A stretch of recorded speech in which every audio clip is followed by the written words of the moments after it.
स्वागत करछि आ गोटे नया भिडियो को देखंतु। आज आम पढ़ा ओडिया ऑनर्स रो सेकेंड सेमिस्टर एग्जाम कोर 3 रो आपन लॉन्ग क्वेश्चन है 5 मार्क रो क्वेश्चन एटा आपन को आसे। कोर 3 रो यूनिट 4 रो आपन पंचशोका साहित्य रो आपन रोचे अच्युतानंद दास एवं शिशु अनंत दास है। तो ए मान भर जेकोसी प्रश्न लॉन्ग क्वेश्चन आसे एवं जोड़ा आप बलराम दास एवं जगन्नाथ दास को मुझे पढ़े से दिन माने प्रीवियस क्लास रे आप जो देखी ना ताले से वीडियो देखिपारे गोटे लॉन्ग क्वेश्चन मुझे देती। तो देखूँ यहाँ मोस्ट इंपोर्टेंट जोटी आप जोड़ा पंचशोका जुगर 5 जन जो बलिष्ठ कवि अच्छा बलराम दास जगन्नाथ दास अच्युतानंद दास शिशुअनंत दास और जशवंत दास। तो देखो एम भर लॉन्ग क्वेश्चन 2 जन भर जेकोसी दुईटी माने बलराम दास और जगन्नाथ दास भर जो लॉन्ग क्वेश्चन आसे है एवं अच्युतानंद दास एवं जशवंत दास किंबा शिशुअनंत दास भितर जेकोसी गोटे लॉन्ग क्वेश्चन आसे है। तो देखो यहाँ मोस्ट इंपोर्टेंट जोटा अच्युतानंद दास को शून्य संहिता विषय आलोचना कर। तो एमनकर सृष्टि संवार विषय आप मन रखु किए कौन माने रचना कर बलराम दास कौन सब रचना कर जगन्नाथ दास कौन रचना कर शिशुअनंत दास कौन रचना कर अच्युतानंद दास कौन सब रचना कर। मोस्ट इंपोर्टेंट देखो 3-4टा आपर ए विषय आप मन रखु जहाँकि आपको बहुत हेल्पफुल हो पार जेकोसी विषय गोटे लॉन्ग क्वेश्चन आसीपे। देखो आज आम पढ़ा अच्युतानंद दास को शून्य संहिता गोटे रचना अच्छी शून्य संहिता विषय आलोचना कर 4 मार्किया आपर कि 5 मार्किया आपर आसे यहाँ है। तो देखो तो मोस्ट इंपोर्टेंट वीडियो को लास्ट तक देखूँ आउ चैनल को नुआ चैनल को सब्सक्राइब कर जातु कहीं प्रत्येक दिन आम एमती सब नुआ नुआ वीडियो आग को लेकिन आसबू है। देखो आग को आप एग्जाम बहुत माने माने जल्दी पलि आपर जून 28 एग्जाम स्टार्ट हो तेणुक लॉन्ग क्वेश्चन को आगठू आप प्राक्ट करूँ है लॉन्ग क्वेश्चन प्राक्ट करूँ बहुत हेल्पफुल हो पार आगे को आपको हरियाणा होगा पड़ोनी है। तो चलते वीडियो को डेट कर फटाफट स्टार्ट करना। देखो तो अच्युतानंद दास को शून्य संहिता विषय आलोचना करा। देखो तो पंचशोका साहित्यर अन्यतम व्यक्तिगत होती अच्युतानंद दास। तो ताकर सृष्टि संवार विषय कवि अणाकार संहिता लिखिं। देखो पटेक्शन आपण मैंने देवे बहुत भल रुझिपारे।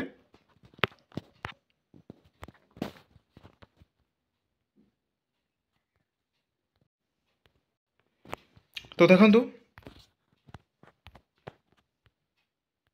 36 संहिता 18 गीता वंशाणु सप्त विंशरे उपविंशाणु द्वादश खंड देवी भविष्य सप्त खंडरे पद्य पदावली लक्षे जे ग्रंथ सब श्रीकृष्ण महिमा तो आगरे कहलु बरज कुमार ब्रह्म सारस्वत नाम। देखो यार अर्थ आप पटेशन दे लिखे। तो अच्युतानंद कटक जिलार नेपाल निकटवर्ती तिलकणा ग्राम जन्मग्रहण करते। तो शैशव से एकाकी बसी रही जग साधन कर एकांत अनुरक्त थिले। तो तांकर बयस जेतेबेले 11 वर्ष सेतेबेले से संसार प्रति विमुख हो पड़े एवं से सांसारिक दुख जंजाल मधुर मुक्त रही भागवत आराधना करिबारे सतन नियुक्ति रही तांकर जग साधन द्वारा संसार समस्त सत्य सृष्टि समस्त तत्व से उपलब्धि करथिले। तो कवि रूपे अच्युतानंद ओडिया साहित्य क्षेत्र में जड़े ख्याति संपन्न स्रष्टा थिले। मात्र तांकर अधिकांश रचना एपर्यंत अप्रकाशित रही है। से ओडिया साहित्य 1 लाख क्षुद्र रचना कर जना जाए है। से ओडिया साहित्य 1 लाख क्षुद्र रचना कर एपर्यंत जाना मिलूँ है। से माने अच्युतानंद 26टी संहिता एवं 27टी वंशाणु रचित 12टी उपनिषद 100टी मालिका केशव कोइली केतेक 34 टीका विलास और भजन प्रभृति रचना कर जना जाए है। मन रखु जो अच्युतानंद 26टी संहिता लिखिं 27टी वंशाणु रचित 12टी उपनिषद 100टी मालिका केशव कोइली और केतोटी 34 टीका विलास भजन और प्रभृति रचना कर जना जाए। तो एगुड़िक छाड़देले मुख्यतः तांकर शून्य संहिता गुरुभक्ति गीता गोपाल अगाड़ और खातखंड हरिवंश प्रभृति प्रधान रचना गुड़िक नाम उल्लेख योग्य है। तांकर बेस माने जोटा अच्छी गुरुभक्ति गीता शून्य संहिता तांकर बेस जनाशुना। तो देखो शून्य संहिता ग्रंथ में 2 गोटी संस्करण मिली थाए। तो गोटे संस्करण रत्नाकर वर्ग बटुंक द्वारा प्रकाशित और अन्यटी नारायण प्रसाद ଓ ଦାସଙ୍କ ଦ୍ୱାରା ପ୍ରକାଶିତ। ତ ଶୂନ୍ୟ ସଂହିତା ଗ୍ରନ୍ଥାରମ୍ଭରେ ପଞ୍ଚସଖା ଅଚ୍ୟୁତାନନ୍ଦଙ୍କର ଜୀବନୀ ଦିଆଯାଇଛି ହେଲା। ତ ଏଥିରେ ଅଛି ଯେ ଅଚ୍ୟୁତାନନ୍ଦଙ୍କର 5 ଜଣ ଶିଷ୍ୟ ଥିଲେ, ସେମାନେ ହେଉଛନ୍ତି ମୁକୁନ୍ଦ, ଉଦନ, ପବନ, ଦେନ୍ ରାମ ଓ ଧର୍ମ ହେଲା। ତ ଏମାନଙ୍କୁ ପଞ୍ଚମହାଜନ ବୋଲି କୁହାଯାଏ। ପଞ୍ଚମହାଜନ ବୋଲି କାହାକୁ କୁହାଯାଏ, ଏହା ଆପଣମାନେ ପ୍ରଶ୍ନ ଆସିପାରେ, ଆପଣମାନେ ମନେ ରଖନ୍ତୁ। ତ ନାମକ ମହତ୍ତ୍ୱ ବିଷୟରେ ଉକ୍ତ ଗ୍ରନ୍ଥର ପ୍ରଥମ ଅଧ୍ୟାୟରେ କୁହାଯାଇଛି। ଯଦି ନାମକୁ ଚିହ୍ନିଲେ ଜୀବ ପରମ ମିଶାଇ ଶଳା ଭେଳା ପ୍ରାୟ ଭବ ସିନ୍ଧୁର ଭାସୋଇ। ତ ନାମ ଗଲେ ରୂପେ କେହି ନ ଚିହ୍ନିବେ ଆଉ, ନାମକୁ ନ ଚିହ୍ନି ଏଣେ ତେଣେ କିମ୍ବା ଧାଇଁ। ତ ଦେଖନ୍ତୁ, ତ ସଂସାର ଭଞ୍ଜାଲୁ, ତାର ଅର୍ଥ ଦେଖନ୍ତୁ, ସଂସାର ଭଞ୍ଜାଲରୁ ମୁକ୍ତ ପାଇବାକୁ ହେଲେ ସଦ୍ଗୁରୁଙ୍କ ଆଶ୍ରୟ ଏକାନ୍ତ ପ୍ରୟୋଜନ ହୋଇଥାଏ। ତ ମହାମନ୍ତ୍ର ଭଜନ କଲେ ପାପ କ୍ଷୟ ଯାଏ। ମନ୍ତ୍ର ମଧ୍ୟରେ ନିରାକାର ଓ ଅଣାକାର ମନ୍ତ୍ରରେ ଶ୍ରେଷ୍ଠତ୍ୱ ପ୍ରକାଶ କରିବାକୁ ଯାଇ କବି ଲେଖିଛନ୍ତି। ତ ଅଣାକାର ଠାରୁ ଯେତେ ଭଜନ ଅଗାଡ଼ି ଅଟୋଇ ଜାଣ। ତ ଯୋଗ ମାର୍ଗ ପଥ ଯେମନ୍ତେ ବୃତ୍ତାନ୍ତ ଏତେ ମନ୍ତ୍ରେ ଅଟେ ଗୁଣ। ତ ଦେଖନ୍ତୁ, ଶୂନ୍ୟ ସଂହିତାର 2ୟ ଅଧ୍ୟାୟରେ କବି ମହାମନ୍ତ୍ରର ସୃଷ୍ଟି ଉତ୍ପତ୍ତି ବିଷୟରେ ଏକ ବିବରଣୀ ପ୍ରଦାନ କରୁଛନ୍ତି। ତ ଏହି ବିବରଣୀରୁ ଜଣାଯାଏ ଯେ ଅଚ୍ୟୁତଙ୍କ ନାଭିରୁ କମଳ ଜାତି ହେଲେ, ଏହି କମଳରେ ବ୍ରହ୍ମା ଜାତ ହେଲେ। ତ ସମସ୍ତ ଜଗତ ହରି ନାମରେ ପୂର୍ଣ୍ଣ ହୋଇଗଲା। ତ କବି ଶୂନ୍ୟ ସଂହିତା କହିଛନ୍ତି। ତ ଦେଖନ୍ତୁ, ଅଣାକ୍ଷର ଠାରୁ ଯେତେକ ଭଜନ ଅଗାଡ଼ି ଅଟକେ ଜାଣ। ତ ଜଗା ମାର୍ଗରେ ପଥ ଯେମନ୍ତେ ବୃତ୍ତାନ୍ତ ତେମନ୍ତେ ଅଟଇ ଗୁଣ। ତ ଅନେକ କାଳେ ଜଗାସିଦ୍ଧ ହୁଅନ୍ତି ଜ୍ଞାନ ପ୍ରକାଶିତ। ଆସି କାୟ ଗଲେ ଆତ୍ମା ଅର୍ଥ ହୋଇ ଜଗକଣଙ୍କର ନାସି ଅଣସାଧନରେ ଅଳ୍ପକ ଭିତରେ ଶ୍ରୀକୃଷ୍ଣ ଭକତି ପାଇଁ। ତ ଇହଲୋକ ଭକ୍ତ ନିର୍ମଳ ଆଚାର ଅନ୍ତେ ବୈକୁଣ୍ଠ ଲଭଇ।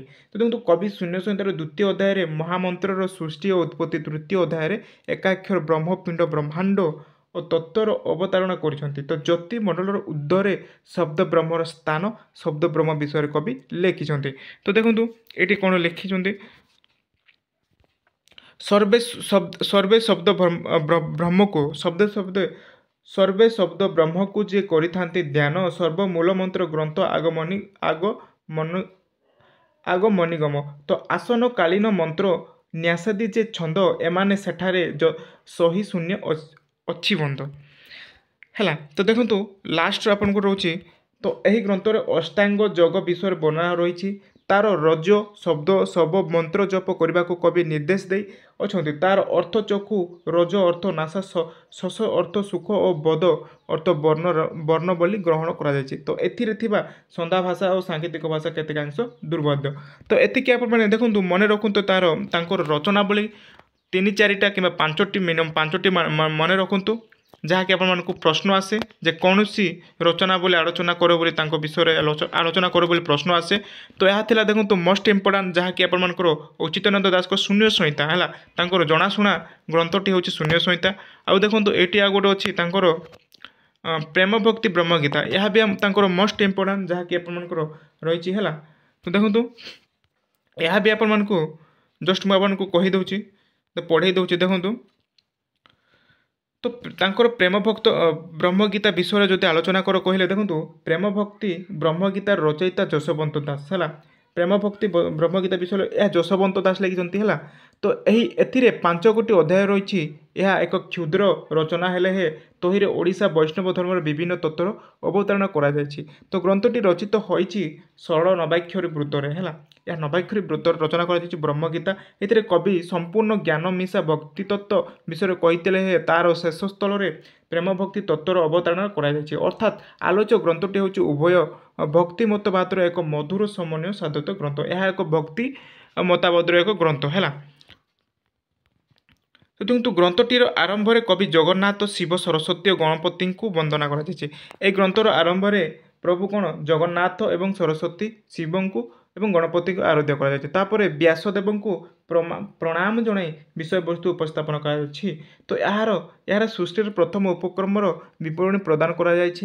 ତ ପ୍ରଥମେ ଭଗବାନ ସୃଷ୍ଟି କରିବାର ଇଚ୍ଛା ପୋଷଣ କରି ମହାଶୂନ୍ୟରେ ସୃଷ୍ଟି କଲେ ଉର୍ମ ଧର୍ମ ଜ୍ୟୋତି ଓ ଜ୍ୱାଳ ବିନ୍ଦୁ ପାଞ୍ଚ କଳା। ଏହି ପାଞ୍ଚ କଳା ଅନନ୍ତ ଜଳାର୍ଣ୍ଣ ବଳରେ ବଢ଼ିବା ଫଳରେ ସେଥିରୁ ସୃଷ୍ଟି ହେଲେ ଯୋଗାମାୟା ଓ ଆଦ୍ୟ ଶକ୍ତି ବା ଅର୍ଦ୍ଧମାତ୍ରା ଏଥିରେ ଉତ୍ପନ୍ନ ହେଲେ କାଳପୁରୁଷ ଏହାପରେ ବଜ୍ର କାଳି ଜ୍ୟୋତିର୍ଲିଙ୍ଗ ଓ ସୃଷ୍ଟି ଏଥିରେ ଜନ୍ମ ହେଲେ।